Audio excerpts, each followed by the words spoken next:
What's cooking, everyone? Welcome back to the channel. My name is A Chef's Life, and today we are looking at the Farmer's Delight mod, a mod that enhances the game with a vanilla style upgrade to farming, discovery of new wild crops, and most notably some cooking. Let's get started. I want to address something really quickly. If you guys have been kept up on the channel, you would know that I normally do my mod showcases in a snowy biome, in a cabin, and today I'm not going to be doing that because I no longer live there. It's just too cold there, and I didn't want to just like freeze up every time I'd have to go out doing a mod showcase. So we're here in a kind of beach village-ish area, and yeah, so kind of moved everything in here, my furniture from the Another Furniture mod, and all my knickknacks. And this is something I did not put here. What is this? Hot cocoa. To A Chef's Life, enjoy some holiday cheer from Buddy. Right. So I'll introduce you to Buddy because he is actually a good friend of mine that helped me set up here. And yeah, let's just drink some of this. It's so yummy. So his name is Buddy, and this is where he lives. So he's kind of my neighbor. Hey Buddy, what's going on? Nice. So is everything for the Farmer's Delight mod ready? Cool, cool. Is there anything I need to know before going there?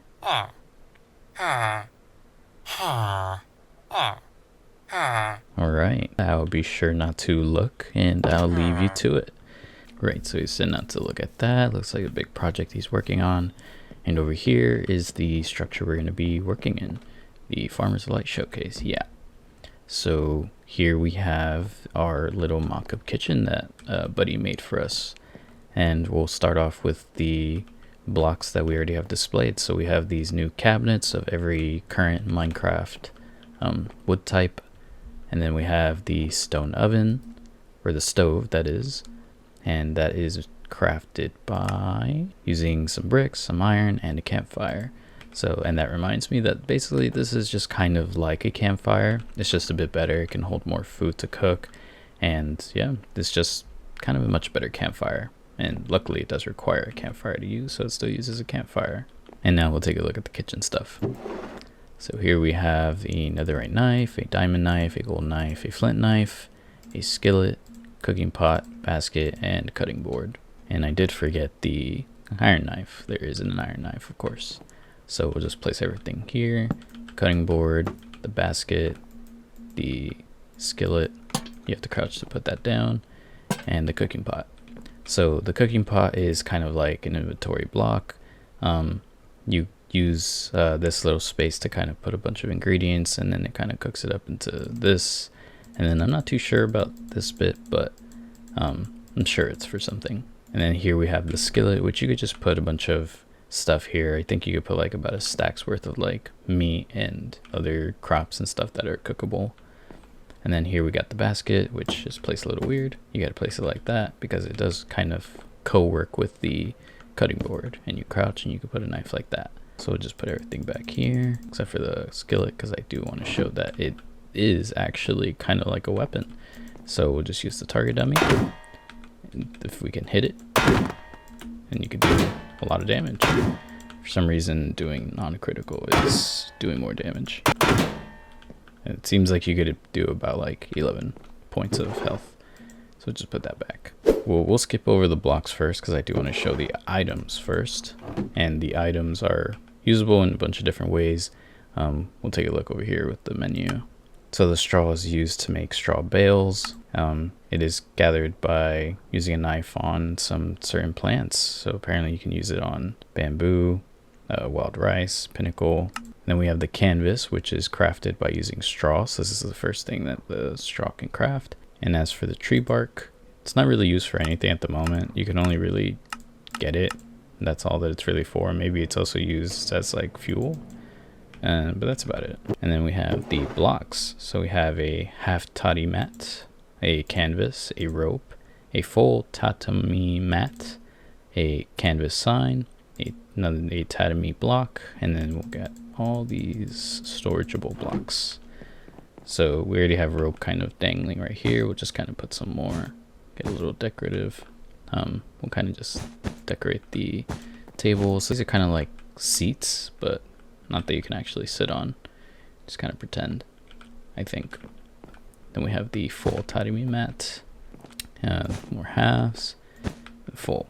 So just kind of decorate the kitchen a bit more. We'll just kind of put the canvas rug on where we're going to be working. There we go. That's all that.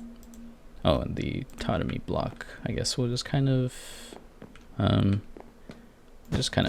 surround you with that. And then here are sort of the crates and stuff that you can kind of bundle a bunch of blocks, like carrots, the classic beetroot, potatoes, and then some new ones like the tomato, onion, cabbage, a bale of rice, a bag of rice, and some straw bale. Those are all the blocks, and you can use that to basically decorate your kitchen, make like a pantry thing or something. And I almost forgot about the signs, so we'll just kind of place that. So yeah, it's basically like any other canvas, except it's a bit cooler because you can dye the canvas signs. You could do it with all the colors, as you can see here. The gray canvas, pink, magenta, green, you know, all the colors. And then there is a hanging sign variant, which is what we saw in the front. And another thing I forgot to show is the safety nets, which you can use to kind of decorate your ceiling if you want, or even to kind of just have fun, make like a little kind of trampoline thing going, because it's kind of what it does. You can fall on it and you won't really take damage from it. All right, so next we're going to be looking at some of the foods, which are going to be the fruits and veggies and just kind of a bit more. So we'll just grab the knife because we can't use some of these things to kind of chop them up. So for example, we have the classic pumpkin, just chop that up. And I didn't get it because the basket is also used to collect the items that you cut up. So like pumpkin slices, melon slices, and even cabbage. There we go. And then we have some of the stuff that aren't really cuttable, but we have like things like the onion, tomato, rice, which you can use as ingredients. We have the pumpkin slice, cabbage leaf, and then we have the rice pinnacle, which is just another item, really. I should have probably put it in the other set, but yeah. And then we have some of these other miscellaneous things, like the pie crust, which we can use to make other types of pie. We have the egg, which you can normally eat, as well as the pie crust. We have the wheaty dough, which is actually another sort of ingredient which you can place on the cutting board, and you can chop that up and it creates pasta, or raw pasta that is, which of course is another ingredient. We have tomato soup, which is kind of one of the sort of basic things that I cannot eat because I am full. And then we have, similar to like the poison potato, you can get a rotten tomato. Just kind of throw that. That's all it's really used for.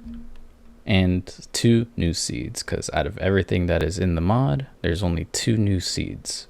It's the cabbage seeds and the tomato seeds. So, yeah. So we're gonna skip the systems and continue on with the foods, because I did kind of have this out of order.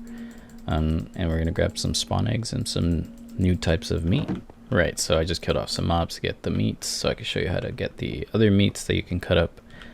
But specifically with the hoglins and the pigs, we'll try with the hoglin. You can get a special drop off of them using a knife, and that is you can get a ham. Well, we had one in the inventory, and now we have more. Basically, you can get ham from both the hoglins and the piglins, but I seem to get it more commonly from the hoglins. Right, so we'll just light up the stoves and get this ready to cook. But first, we're gonna cut up some of these meats. So we'll just place that. And again, we'll use the knife, and then it goes into the basket and we get minced beef. Same goes for the raw cod, turns into raw cod slice. We got the salmon, turns into raw salmon slice. The mutton you can chop up and you get raw mutton chops. Raw pork chop, you can get some raw bacon, and then of course we can get the ham. Then with chicken, you can get some raw chicken cuts. And so yeah, those are all the new types of meat that you can cook up. So of course we'll do that. We'll just chop up some more minced beef, for example. Get all this minced beef, and we'll just use the skillet. And just kind of place a bunch on there. So you can only put a certain amount, I suppose, but yeah, you just kind of cook it up and it just kind of plops out. Right, so that's just kind of cooking now. It's sizzling and everything. We're getting the meat slowly. And so with the cooking pot, we'll show off while that's kind of going. We'll just put bowls there, and we'll just kind of put 4 tomatoes there, and you can see that it's cooking. And we'll end up getting some tomato sauce. So this is really cool because it utilizes the bowls inside the actual like cooking station, and it's just like such a unique way of cooking. And of course we can get more tomato sauce. And as well as you heard, you can also get XP. From the pigs is the ham, and then with the ham you can also get smoked ham. So with the smoked ham you need a smoker, which is kind of smart because obviously smoked ham, smoker just kind of is better than just cooking it right here or on a furnace. So yeah, just kind of some vanilla cooking with the new modded food. And we got a real kitchen going on here, just kind of cooking everything up. This is just such a beautiful mod. And yeah, so that's just kind of the cooking, the items, the blocks. We'll just kind of quickly take a look at the farming system because we do have an update to that. Right, so we got some more farming system stuff to go over. So here are the new wild crops. You can get the sandy shrub, the cabbage, the onion, tomato, carrots, potatoes, beetroot, and rice. So some of these are specifically found in certain biomes and areas of the world. So for cabbages and the beetroot, which is called the sea beet in the wild crop form, you can find these with the sandy shrubs in beach biomes, I think.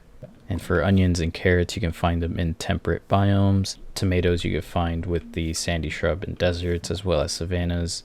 And for potatoes, you can find them in more colder biomes. And for the rice crop, you can find these specifically in jungles and swamps. So those kind of moistish biomes. Here we have the compost block, which is made by using a bunch of the kind of scrap items, especially rotten flesh. So good use for more bones and rotten flesh and straw or tree bark and bone meal, and of course specifically dirt. And once having these down, you can have these decay into another new type of block, and that turns into the rich soil block. And with rich soil you can have these brown mushrooms just kind of placed, or red mushrooms, and they'll turn into these new types of. And so yeah, so going into survival mode, you can not really get them by hand, you'll just get more mushrooms, but you can get them by crouching. Oh, kind of did it wrong. By crouching and getting them, and then you can get just a bunch of more mushroom colonies. So I guess to start you have to place the mushrooms first, and they'll just over time grow into bigger colonies. And of course without crouching you can get these mushrooms, and the colony sort of shrinks. So yeah, that's cool.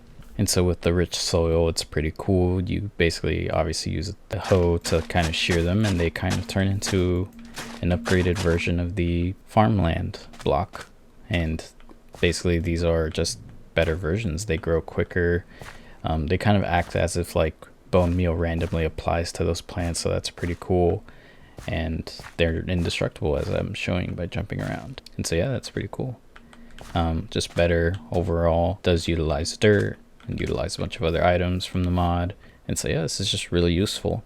To kind of just show that off, we'll use the two new seeded items.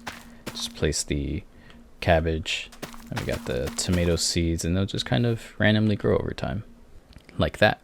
I didn't even bump up the tick speed, it just did it on its own. This is just a pretty good upgrade to the farming system as a whole, just kind of much better.